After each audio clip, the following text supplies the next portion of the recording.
حدیث میں آتا ہے کہ جب جمعہ کا دن ہوتا ہے تو اس وقت چونکہ قیامت جمعے کے دن آئے گی، اور اسی طرح محرم کے اندر وہ جمعہ کا دن ہوتا ہے، اور خصوصاً 10 کو، تو اس وقت حیوانات اور ہر چیز انسان اور جنات کے علاوہ وہ خوف زدہ ہوتی ہے کہ کہیں قیامت تو نہیں آ رہی، کہیں یہ قیامت کی صبح تو نہیں ہے، ہر چیز خوف زدہ ہوتی ہے۔ اس لیے یہاں فرمایا اللہ تعالیٰ نے کہ مجھے اپنی ذات کی قسم ہے کہ قیامت آئے گی، اقسم بیوم القیامہ، کہ میں اللہ اس بات کی قسم اٹھاتا ہوں کہ قیامت آ کر رہے گی، تمہیں یقین آئے یا نہ آئے، تمہارے یقین نہ کرنے سے قیامت رک نہیں سکتی۔ اقسم بیوم القیامہ، اور قیامت کے متعلق جتنے بھی تمہارے خیالات ہیں وہ غلط ہیں۔ تم کہتے ہو محض ڈراوے کے لیے یہ بات کہی گئی ہے کہ ایسا ہوگا ایسا ہوگا، اب تک تو ہوا نہیں، اس لیے آئندہ نہیں ہوگا۔ بھئی یہ کیا جو ہے دلیل ہے کہ جو اب تک نہیں ہے وہ آئندہ نہیں ہوگا؟ اس لیے کہ دنیا تو اس بات پر گواہی دے رہی ہے، بہت ساری چیزیں دنیا کی اس بات پر گواہی دے رہی ہیں کہ جو کل نہیں تھا وہ آج ہے، جس کو کل لوگ نہیں مانتے تھے آج مان رہے ہیں۔ کل ہوا کے وجود کو، ہوا کے وزن کو لوگ نہیں مانتے تھے، اب مان چکے، اب وہ اپنے عمل کے اندر اس کو دیکھ رہے ہیں، عمل میں لا رہے ہیں، فقط مان ہی نہیں رہے زبان سے بلکہ اپنے عمل سے یہ کہہ رہے ہیں کہ حقیقت ہے کہ ہوا کا وزن ہے۔ اب یہ کل نہیں مانتے تھے، آج مان گئے۔ آج ان کی گاڑیاں جن کے پہیوں میں ہوا بھری جاتی ہے اور ایک مخصوص مقدار کے اندر بھری جاتی ہے، وہ مان گئے، وہ اس کو عمل میں لا رہے ہیں۔ تو اسی طرح جن باتوں کی خبر دی اللہ پاک نے اور اللہ کے سچے رسول صلی اللہ علیہ وسلم نے، تو وہ باتیں پوری ہو کر رہیں گی۔ وہ پوری، کچھ ان میں سے پوری ہو چکی اور بقیہ جو ہیں وہ پوری ہوں گی سب۔ ان میں ایک یہ قیامت کی خبر بھی ہے جس کو بار بار تاکید کے لیے ذکر کر دیا گیا اور فرما دیا گیا کہ قیامت آئے گی، قیامت آئے گی۔ فرمایا لَيَأْتِيَنَّكُمْ عَالِمُ الْغَيْبِ وَالشَّهَادَةِ، کہ وہ قیامت بپا کرے گا جو ساری کائنات کی پوشیدہ باتیں اور ساری کائنات کے سامنے جو چیزیں ان سب کو جاننے والا ہے، وہ قیامت کو لائے گا۔ وہ کہتے تھے کہ تم اتنا عرصہ سے کہہ رہے ہو تو اب تک تو آئی نہیں، اس لیے ہے ہی نہیں قیامت۔ فرمایا لا اقسم بیوم القیامہ، قسم ہے مجھے قیامت کے دن کی، اور دوسری قسم اٹھائی یہاں ولا اقسم بالنفس اللوامہ، کہ اس نفس کی قسم ہے جو اپنے آپ کو ملامت کرنے والا ہے۔ انسانوں کے نفس جو ہیں ان کی 3 قسمیں ہیں۔ نفس امارہ جو برائی کی طرف جھکا ہوا ہو، جو کبھی بھی برائی کو چھوڑنے کی طرف نہ آتا ہو۔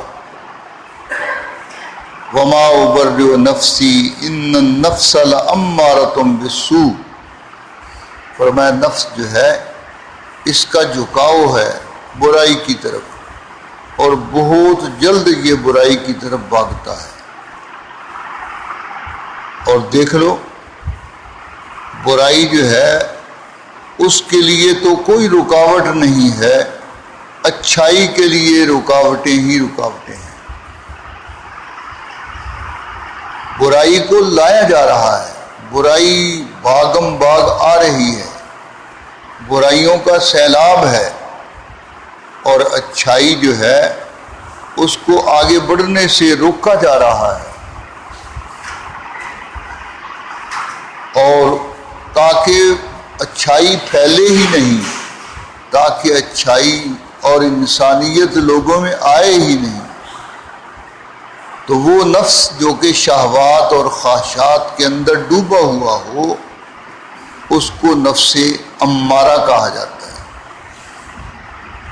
اور یہ بدترین نفس ہے جو اللہ کی نافرمانی، اللہ کی زمین پر رہتے ہوئے کھلے طور پر اس کی نافرمانیوں کے اندر ہر وقت مصروف ہے۔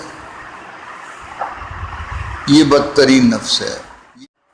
دراصل یہ کفار کا نفس ہے، نفس امارہ، برائی کی طرف جھک جانے والا، برائی کے اندر ہر وقت مشغول رہنے والا۔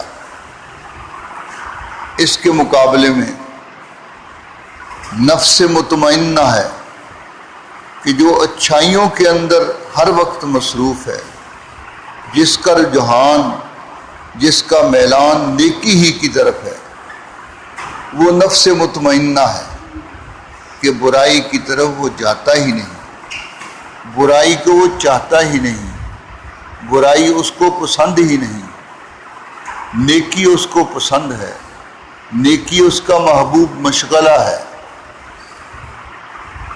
یہ انبیاء علیہ السلام اور ان کے سچے پیروکار، ان کے نفوس جو ہیں، ان کی ارواح، ان کی اجسام، یہ نفس مطمئنہ ہے۔ اور ایک درجہ ان کے درمیان ہے، اس کو نفس لوامہ کہا جاتا ہے۔ یہی بیان کیا یہاں، نفس لوامہ، اور اس کی قسم اٹھا کر گویا نفس لوامہ کی تعریف کر دی کہ یہ نفس بھی بہتر ہے، بہتر ہے، بہتر ہے۔ اپنے نفس کو لوامہ بنا لو۔ نفس لوامہ کیا ہے کہ اگر اس سے غلطی ہو جائے تو وہ معافی مانگ لیتا ہے، توبہ کر لیتا ہے، فوراً اللہ کی فرما برداری کے کام کرتا ہے۔ جو اس سے نافرمانی کا کام ہو گیا، اس سے اللہ کی بارگاہ میں معذرت کرتا ہے۔ فرمایا یہ نفس لوامہ یہ نہایت قابل تعریف ہے کہ اگر اس سے کوئی غلطی ہو جاتی ہے تو فوراً وہ اللہ کی بارگاہ کی طرف رجوع کرتا ہے۔ اللہ تعالیٰ کی بہت ساری صفات ہیں۔ فرمایا اگر تم کوئی گناہ نہ کرو تو اللہ جل شانہ کو تمہیں مٹا کر ایک ایسی مخلوق لے آئیں جن سے گناہ ہو جائے تو وہ اللہ کی بارگاہ میں وہ بخشش طلب کریں، اللہ تعالیٰ اپنی صفت غفوریت سے اور صفت رحیمیت سے ان کو بخش دے۔ اللہ تعالیٰ یہ چاہتے ہیں کہ میرے بندے جن سے غلطی ہو گئی وہ مجھ سے معافی مانگے، اور بندے کا کام بندہ ہونے کی حیثیت سے یہی ہے کہ اپنے آقا سے وہ اپنی غلطیوں اور کوتاہیوں کی معافی مانگے۔ اگر غلطی نہ ہو تو اپنی عبادت کے اندر جو کوتاہی ہے اس کی معافی مانگے۔ جیسے انبیاء علیہ السلام، اب بظاہر ان کی عبادت میں کوئی کوتاہی نہیں، مگر وہ سمجھتے ہیں کہ ما عبدنا کا حق کا عبادت کا، کہ اللہ جو تیری عبادت کا حق ہے وہ ہم نہیں ادا کر سکتے۔ اللہ کے حق کو 100% کون ادا کر سکتا؟ انبیاء علیہ السلام جو نرے نیکی اور گناہوں سے وہ پاک اور معصوم ہوتے ہیں، وہ بھی اللہ کی بارگاہ میں عرض کرتے ہیں، یا اللہ کہ ان نیکیوں کے اندر جو تیری توفیق سے ہوئی ہیں، ان نیکیوں کے اندر ہم اس طرح ان کو ادا نہیں کر سکے جس طرح تیرا حق تھا کہ ہم ادا کریں۔ ما عبدنا کا حق کا عبادت ہے۔ اور یہ بات، یہ اعتراف ان کا، یہ بھی اور زیادہ ان کے درجات کو بڑھانے والا ہے، یہ اللہ کو بڑا پسند ہے۔ اللہ یہ چاہتے ہیں کہ جس بندہ نے گناہ تو نہیں کیا اور نیکیاں ہی کر رہا ہے، مگر نیکیوں میں اپنی طرف اس کی جب نگاہ جاتی ہے کہ بھئی یہ میری نیکی جو ہے یہ اور زیادہ خالص ہونی چاہیے، اس کے اندر فلاں کمی رہ گئی، اپنی نیکیوں کو جانچتا ہے، ان کا امتحان لیتا ہے کہ میری فلاں نیکی جو ہے اس کے اندر، میرے اخلاص کے اندر اتنی کمی رہ گئی، تو کہیں ایسا نہ ہو کہ وہ اللہ جل شانہ وہ تو بے نیاز ذات ہے، اس کو ہماری عبادتوں کی کیا ضرورت ہے، اس لیے کہیں یہ رد نہ ہو جائے، اس لیے اللہ کی بارگاہ کی طرف رجوع کر کے کہ اللہ اس نیکی کو کامل ترین نیکی بنا دے، یوں اللہ سے عرض کرتے ہیں۔ اس لیے خالق کائنات نے جناب رسول اللہ صلی اللہ علیہ وسلم کی ذمہ داری نبوت کے پیغام کو پہنچانے والا عمل جب ہو چکا تو خالق کائنات نے اپنے پیغمبر صلی اللہ علیہ وسلم کو یہی بات فرمائی، اذا جاء نصر اللہ والفتح ورأیت الناس يدخلون فی دین اللہ افواجا فسبح بحمد ربک، آپ اپنے رب کی حمد کے ساتھ اس کی تسبیح بیان کیجیے، اس کی اچھائیاں بیان کیجیے، اس کی عظمتیں اپنی زبان پر لائیے۔ فسبح بحمد ربک، یوں کہیے سبحان الملک القدوس، سبحان الملک القدوس، سبحان اللہ، سبحان اللہ۔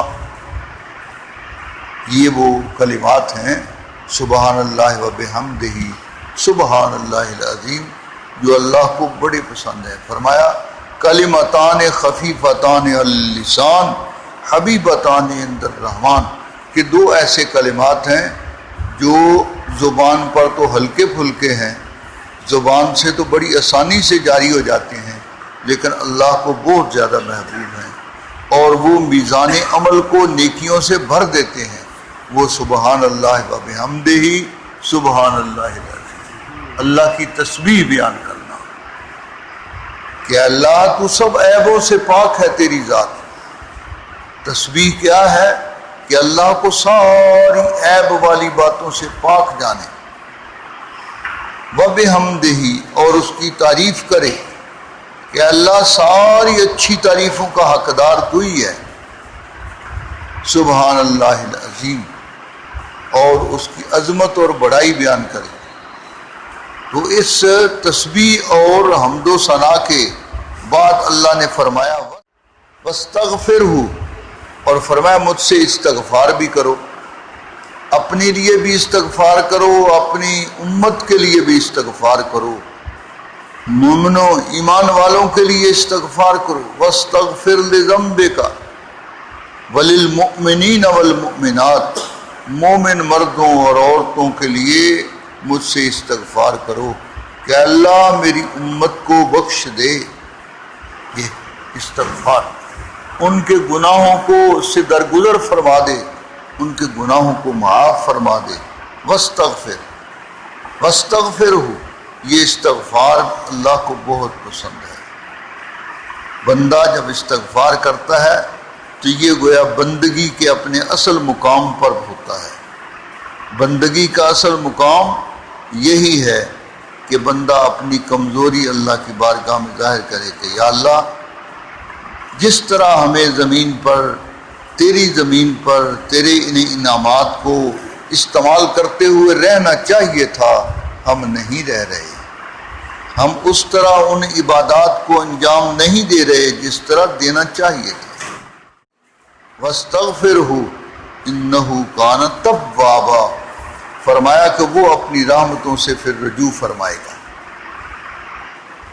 تو وہ نفس جو کہ اپنے آپ کو اگر اس سے بھول چوک اور غلطی ہو جائے تو اپنے آپ کو ملامت کر کے اللہ کی بارگاہ میں توبہ کرے، اللہ اس کی قسم اٹھا کر اس کی عظمت بیان کر رہے ہیں کہ مجھے اپنے بندوں میں سے یہ نفس جو اپنے آپ کو ملامت کرنے والی روح ہے، ملامت کرنے والی جان ہے، یہ مجھے بہت پسند ہے، یہ بندہ مجھے بہت پسند ہے۔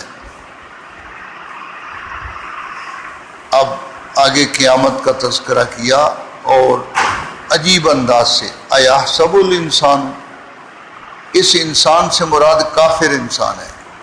فرمایا اے انسان تو کس بات میں اکڑ رہا ہے؟ کیا تیرا یہ خیال ہے کہ اللہ نجمع عظاما، کہ تیری ہڈیاں جو ہیں وہ ہم جمع نہیں کر سکتے؟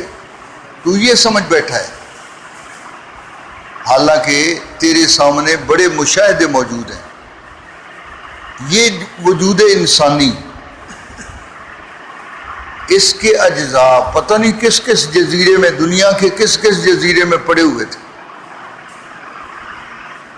اب دیکھیں جو لوگ حج کو جاتے ہیں ان کی خوراک اتنے دنوں کی وہ اللہ نے پہلے سے لکھ رکھی ہے، یہ اتنے دنوں یہ فلاں علاقے کی جو چیز اگی ہوئی ہے اور بنی ہوئی ہے وہ کھائیں گے۔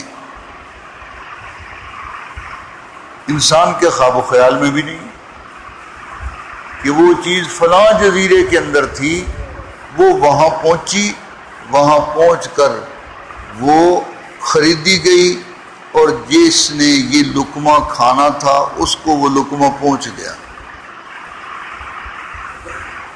کس کو پتا ہے؟ سوائے اس کے کسی کو بھی پتا نہیں۔ یہ ہے غیوبات، یہ ہے وہ غیب جن کو مخلوق نہیں جانتی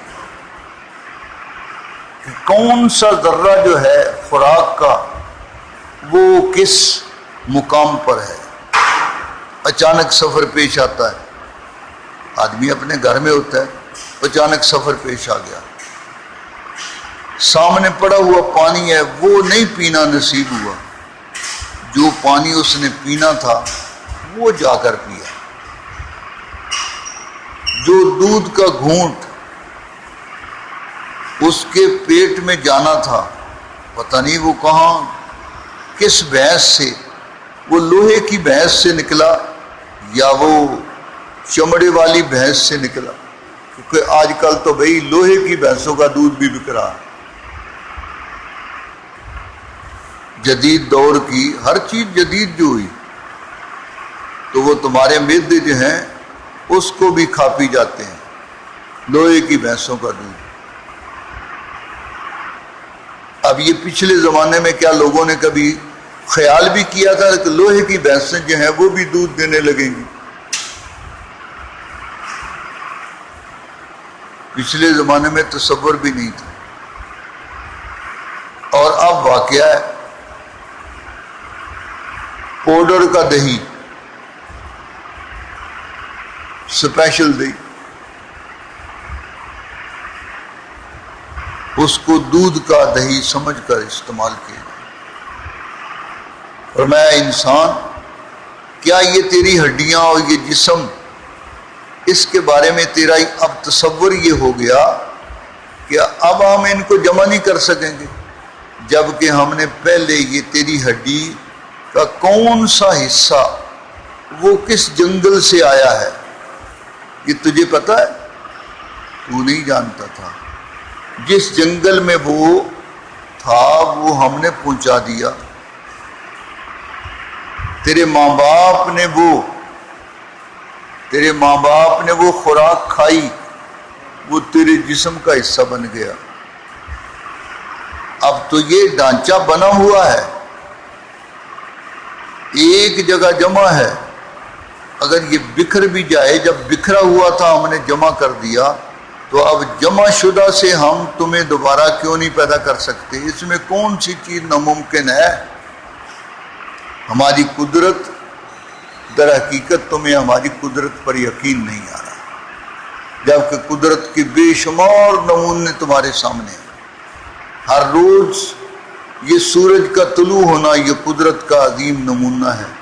یہ کھلا ہوا آسمان جس میں تمہاری نگاہیں گم ہو جاتی ہیں، یہ اتنی پھیلی ہوئی زمین، یہ سبزہ زار، یہ بہاریں، یہ ہوائیں، اور یہ سمندر، اور یہ میٹھے پانی، اور یہ بہتے دریا، یہ سب ہماری قدرت کے نمونے ہیں۔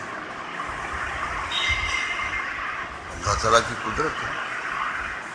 جو پانی کا قطرہ پتہ نہیں کن پہاڑوں پر برسا تھا اور برف کی شکل میں وہاں جمع تھا، وہ پہنچ رہا ہے کہ فلاں علاقے میں جا کر اس نے فلاں پودا جو ہے اس کی خوراک بننا ہے۔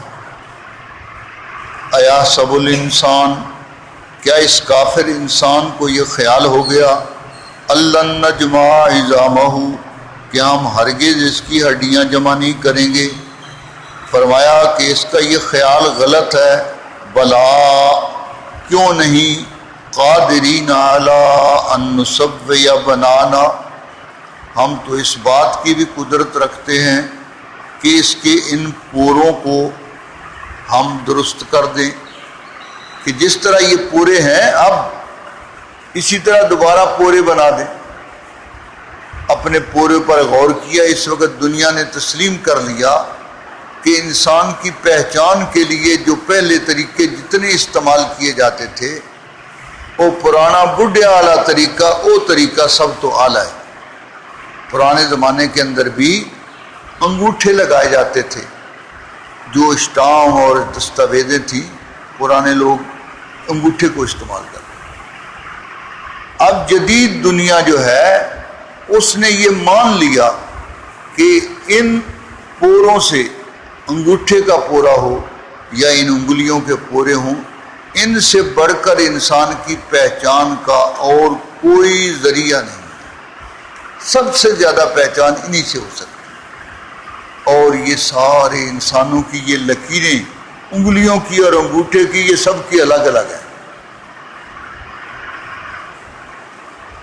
دائرے کی شکل میں، مستطیل خط کی شکل میں، اور اس طرح چھوٹے چھوٹے خطوں کی شکل میں، یہ کتنی لکیریں ہیں، ان کو بھی انسان نہیں جانتا، یہ اللہ جل شانہ کو معلوم ہے۔ اور یہ اس وقت دنیا کے اندر یہی استعمال ہو رہا ہے۔ جاتے ہیں وہ جی پہچان کرواؤ پہلے اپنی، عمرے پر جانا ہو، حج پر جانا ہو، وہ باقاعدہ پاسپورٹ جو ہے اس کی چیکنگ کے لیے یہی استعمال کریں۔ کسی بھی ایئرپورٹ پر جاؤ گے تو آپ کے انگوٹھے، آپ کی انگلیاں جو ہیں وہ ان کا چھاپ جو ہے وہ ضرور لیں گے، وہ لگوائیں گے آپ سے، وہ اس کاغذ پر آئے گا، پہچان کریں گے آیا وہ جو انگوٹھا آپ کا لگا ہوا ہے آپ کے پاسپورٹ پر، وہ اور یہ برابر ہے۔ اگر ان میں برابری ثابت ہوگی تو آپ کو کہیں گے ٹھیک، آپ گزر جائیں، اور اگر برابری نہیں ثابت ہو رہی، جب تک ثابت نہیں ہے آپ آگے نہیں نکل سکتے، جا نہیں سکتے۔ اللہ تعالیٰ نے دیکھ لیں اپنی کتاب کے اندر یہی چیز ذکر کی کہ ہم تو بھائی تمہاری یہ پورے جو ہیں ان کو بنانے کی بھی قدرت رکھتے ہیں، اور وہ بھی بنا دیں گے اسی طرح جس طرح اب بنے ہوئے ہیں۔ تو جب ہم ایک چھوٹی چھوٹی چیز جو ہے اس پر بنانے کی قدرت رکھتے ہیں تو معلوم نہیں تمہیں کیسے تعجب یہ ہو گیا کہ تیرا یہ بڑا جسم جو ہے، یہ 6 فٹ کا قد جو ہے، اور اس پر یہ کھال اور بال اور یہ سارے جو اجزاء ہیں یہ ہم جمع نہیں کر سکتے، یہ تمہیں کہاں سے خیال پیدا ہو گیا؟ جبکہ اس کے خیال کے پیدا ہونے کے لیے کوئی اور نہیں سوائے اس کے کہ یہ شیطان کا وہم ہے، شیطان نے تمہارے دماغ میں ڈالا۔ واقعہ میں اس کے خلاف بے شمار دلائل موجود ہیں،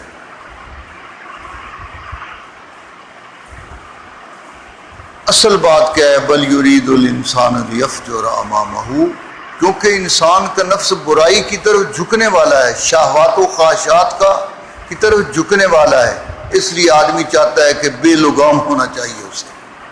فرمایا یہ تیری بے لگامی جو ہے یہ ساری اس قسم کی بکواس کو تیرے منہ سے نکلواتی ہے۔ تو چاہتا ہے کہ تو مادر پدر آزاد ہو، کوئی تجھ پر پابندی نہ ہو، لیکن اس زمین کے پر رہتے ہوئے، اس آسمان کے نیچے رہتے ہوئے یہ پابندیاں ہوں گی، اور ان پابندیوں کا پاس کرنا پڑے گا، اور ان پابندیوں کا ہم حساب لیں گے تجھ سے۔ سبحانک لا علم لنا الا ما علمتنا، اللہم صلی علی